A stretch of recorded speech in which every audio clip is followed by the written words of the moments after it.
নমস্কার সবাইকে। আমি Meenakshi Khurana Saha, psychologist, psychotherapist, hypnotherapist এবং রিগ্রেশন থেরাপিস্ট। আজকে আপনাদের একটা গল্প শোনাবো। গল্পটা আমার পার্সোনাল লাইফের প্র্যাকটিসের এক্সপিরিয়েন্স। হিলিং মাইন্ডসে একটি কাপল আমাকে দেখাতে আসেন এবং কাপলের নামটা আমি চেঞ্জ করে দিচ্ছি বিকজ আমরা জাস্ট বেসিক কিছু বোঝার জন্য আজকে এই ডিসকাশনটা করছি। রোহিত এবং রোহিণীর 7 বছরের সম্পর্ক এবং 7 বছরের সম্পর্কের পরে তারা বিয়ে করেন। 7 বছরের সম্পর্ক মানে বুঝতেই পারছেন, একটা long term relationship, long term affair. দুজনে দুজনকে ভালোবাসেন, একসঙ্গে থাকতে চান এবং তারপরে দুই ফ্যামিলি মিলে তাদের বিয়েটাও দেয় এবং 1 বছর পরে তারা আমার চেম্বারে উপস্থিত হন। কি কারণ? ডিভোর্স। ডিভোর্সের কারণ জানার আগে আমি যেটা ফার্স্ট জিজ্ঞাসা করেছিলাম সেটা হচ্ছে কতদিনের সম্পর্ক। তখন বলেছিল 1 বছর হতে চললো। আগে কি নিজেদের চিনতেন? নিজেদের মধ্যে নিজেদের কোনো দেখা সাক্ষাৎ বা সম্পর্ক ছিল? হ্যাঁ, 7 বছরের আমাদের সম্পর্ক। তারপরে আমরা বিয়ে করেছি আগের বছরই, এবং কিন্তু এখন আমরা বুঝতে পারছি যে বিয়েটা আমাদের সামহাউ টিকছে না বা আমরা দুজনের সঙ্গে দুজনে ভালো নেই।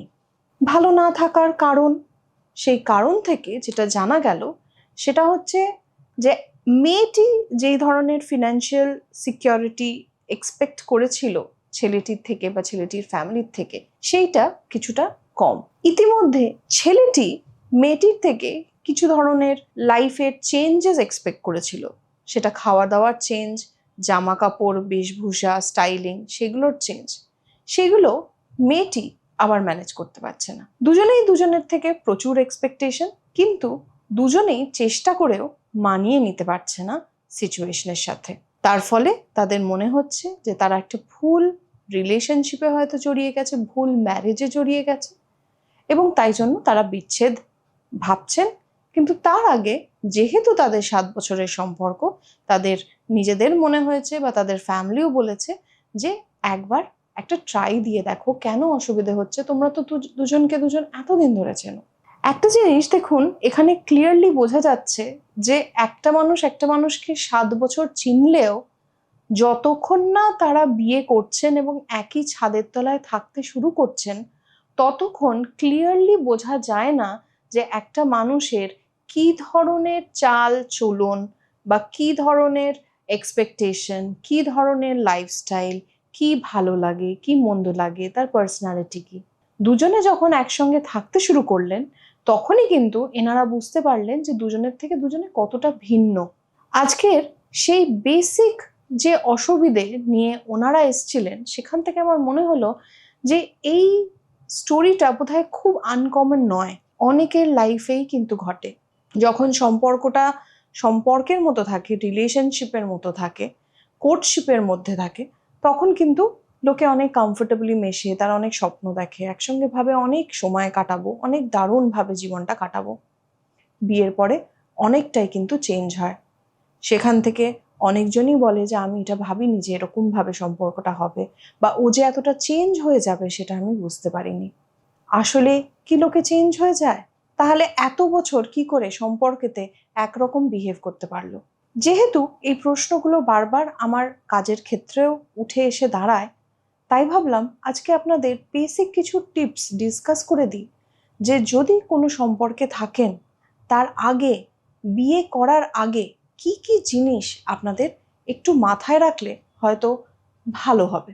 প্রথম, আমরা অনেক সময় অনেক যেগুলোকে বলা হয় রেড ফ্ল্যাগস বুঝতে পারি সম্পর্কে থেকে, কিন্তু ইমোশনাল ডিপেন্ডেন্সিটা এতটাই বেশি হয়ে যায় যে আমাদের মনে হয় যে ওগুলো আইদার আমরা ওভার এস্টিমেট করছি বা মনে হয় বিয়ের পরে সব ঠিক হয়ে যাবে। এইটা ভাবা বন্ধ করা দরকার। বিয়ের পরে আলাদা করে কিছু ঠিক হওয়ার থাকে না। আপনি যেমন আপনিও তেমন থাকবেন, আপনার পার্টনার যেমন সেরকমই থাকবেন। তাই এখন যে প্রবলেমগুলো হচ্ছে বাট আপনারা পাত্তা দিচ্ছেন না, সেটা এই জন্য দিচ্ছেন না বিকজ সেটা আপনার লাইফকে কমপ্লিটলি এফেক্ট করছে না। At the end of the day দুজনে তো দুজনের বাড়িতে যাচ্ছেন, নিজেদের কাজের জগৎ, সমাজ, ফ্যামিলি সবটাই যে আলাদা। তাই জন্য ওইটুকুনি সমস্যা আপনারা এখন ম্যানেজ করে ফেলতে পারছেন। কিন্তু যখন পার্মানেন্টলি একসঙ্গে থাকতে যাবেন তখন কিন্তু এই সমস্যাগুলো আপনার লাইফকে কনস্ট্যান্টলি এফেক্ট করতে থাকবে। তাই এই অজুহাত নিজেদের দেবেন না যে ঠিক আছে এখন যা হচ্ছে হোক, বিয়ের পরে সব ঠিক হয়ে যাবে। এখনই ঠিক করুন যেটা ঠিক করার। বিয়ের পরে কোনো জিনিস আলাদা করে ঠিক হয় না, বরঞ্চ আরও গন্ডগোল পেকে যায়। 2 নম্বর, ভীষণভাবে ক্ল্যারিটি থাকা দরকার। দুজনকে দুজন বিশ্বাস যদি করেন, ভালো যদি বাসেন এবং মনে করেন যে দুজনের সঙ্গে দুজন সারা জীবন থাকতে পারেন, তাহলে প্রথম যেটা দরকার সেটা হচ্ছে অনেস্টি। যা আপনার লাইফে ঘটেছে, ভালো খারাপ দুটোই আগে থেকে জানিয়ে দিন।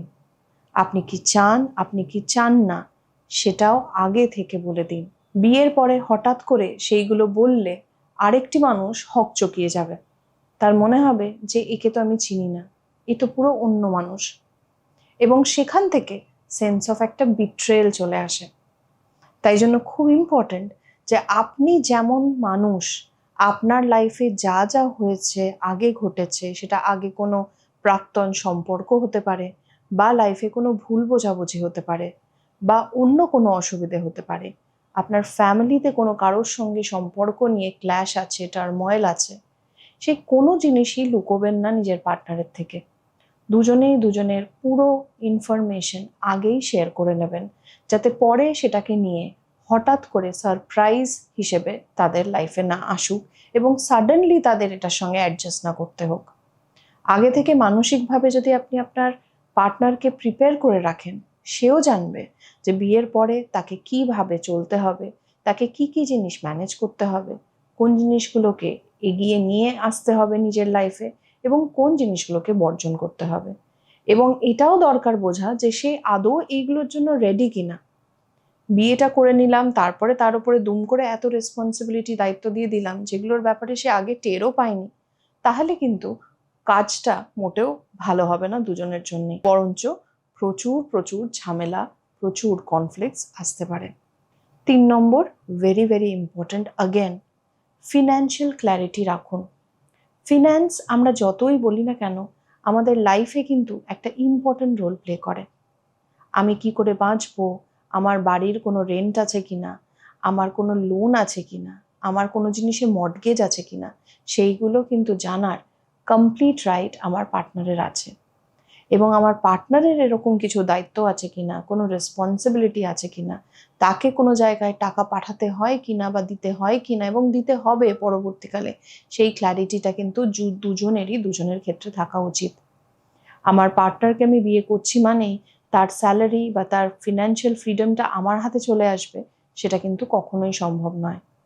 দুজনেরই কিছু কিছু দায়িত্ব নিশ্চয়ই আছে, কর্তব্য আছে, রেসপন্সিবিলিটিস আছে, বা জানা অজানা কিছু কিছু রেসপন্সিবিলিটি বা প্রেশার বা বার্ডেন, যাই বলুন না কেন, সেটা হয়তো আছে।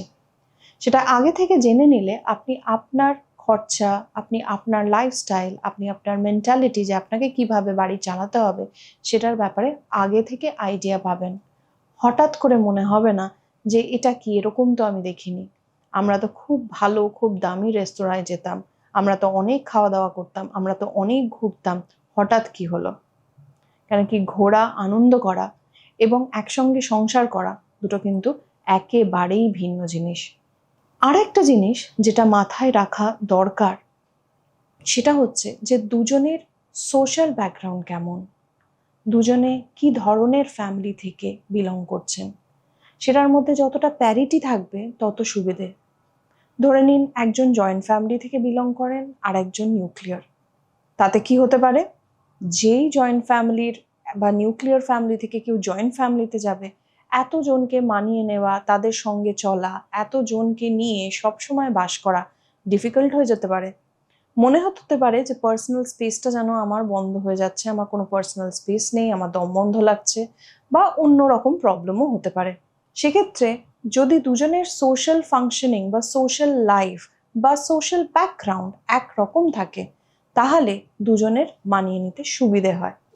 যদিও প্রেম লোকে এত কিছু ভেবে করে না, পরবর্তীকালে জানা যায়, কিন্তু সোশ্যাল ব্যাকগ্রাউন্ডটা যতটা মোটামুটি কাছাকাছি থাকবে, ইকোনমিক ব্যাকগ্রাউন্ডটা যতটা কাছাকাছি থাকবে, ততটা আপনাদের জন্যই পরবর্তীকালে সুবিধে হবে। লাস্ট পয়েন্ট, যেটা আমার মনে হয় অ্যাজ আ প্র্যাকটিশনার খুব ইম্পর্টেন্ট, এডুকেশন লেভেল। দুজনের যদি এডুকেশন লেভেলে ভীষণ পার্থক্য থাকে তাহলে মানসিকতার মধ্যে কিন্তু দারুণ পার্থক্য এসে যায়। এই জন্য খুব ইম্পর্ট্যান্ট যে আপনি যার সঙ্গে বিয়ে করতে চাইছেন বা থাকতে চাইছেন সে মোটামুটি যেন আপনার মতো এডুকেটেড হয়। অন্য লাইনে হলো আলাদা ব্যাপার, কিন্তু সে যেন ওঠা বসা, মানুষের সঙ্গে চলাফেরা, একাডেমিক ব্যাকগ্রাউন্ড বোঝা, সেটার নিড বোঝা এবং তার রিলেটেড যা যা মেন্টাল আন্ডারস্ট্যান্ডিং একটা মানুষের ডেভেলপ করে এডুকেশনের সঙ্গে, সেইগুলো তারও থাকলে আপনাদের দুজনের কম্প্যাটিবিলিটি মাচ মাচ স্ট্রঙ্গার এবং বেটার হবে।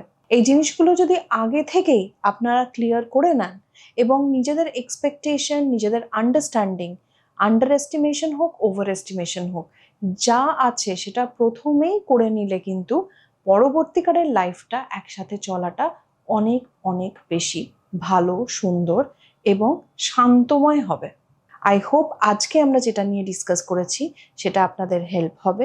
যদি নিজেরা সম্পর্কে থাকেন তাহলে মাথায় রাখবেন যে আগেই কিন্তু এইগুলো ক্লিয়ার করে নিলে আপনাদের পরবর্তীকালের লাইফটা অনেক বেশি ভালো হবে। সবার জন্য আমার ভালোবাসা রইল। Thank you.